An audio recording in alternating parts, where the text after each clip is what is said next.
Kia's designs have come a long way in recent years, and the Soul was the car which ushered in the new era. I mean, it's quite a funky looking thing, isn't it? Although I'm probably too old to be using words like funky. Anyway, you can personalise your car with different coloured exterior trim, such as the wing mirrors, different coloured wheels, and even body decals, although I'm definitely too old to have stickers on my car.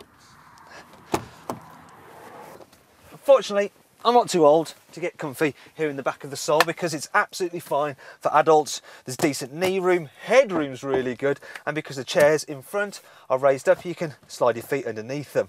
The back bench is deep enough to sit 3 abreast, and it doesn't matter if you get the middle seats either, because the flat floor means that you do have somewhere to put your feet. Inside the front, the Soul has plenty of, well, soul. And while all the plastics are hard, clever texturing means they don't feel cheap. Equipment is generous too, as all cars get aircon, Bluetooth and USB input for the stereo. The Soul's distinctive looks have obviously been designed to turn heads in town. I mean, yes, that's right, yeah, I'm in a Soul. Yeah, that obviously makes me cool, doesn't it? Well, apart from my purple jumper. Anyway, the car's actually been set up specifically for this kind of environment as well. As with other Kias, the controls, they're all nice and light, the steering, the gear shift, perfectly weighted.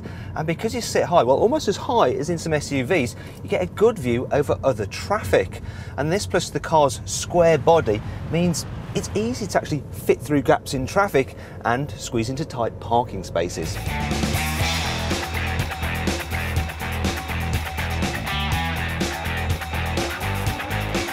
Unfortunately, at higher speeds, the Kia Soul isn't quite so good. The bluff sides creates quite a bit of wind whistle. There's also quite a bit of tyre roar as well. And then there's the suspension, which is pretty firm, and that means the car jitters about over rough surfaces and bumps in the road. Now, there's no payoff in terms of handling because, well, this car pretty much corners like a listing ship, and if you get too carried away, the front tyres soon run out of grip as though someone's greased the wheels. Basically, what I'm trying to say is a Nissan Note is sharper to drive.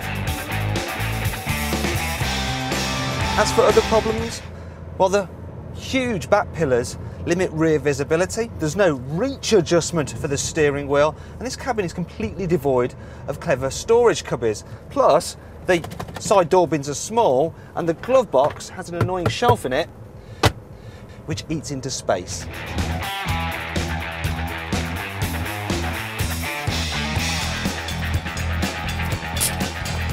You may be surprised to find that the Soul doesn't have a particularly useful boot. For starters, it has one of the most annoying parcel shelves I've ever come across. Now, you can remove that bit, but this bit, you have to actually unscrew it here if you want to take that out. And then there's the floor space in the boot. As you can see, there's barely room for much more than this mediocre-sized suitcase. Now, this one has a false floor, but base spec cars don't, and then you get this really annoying boot lip.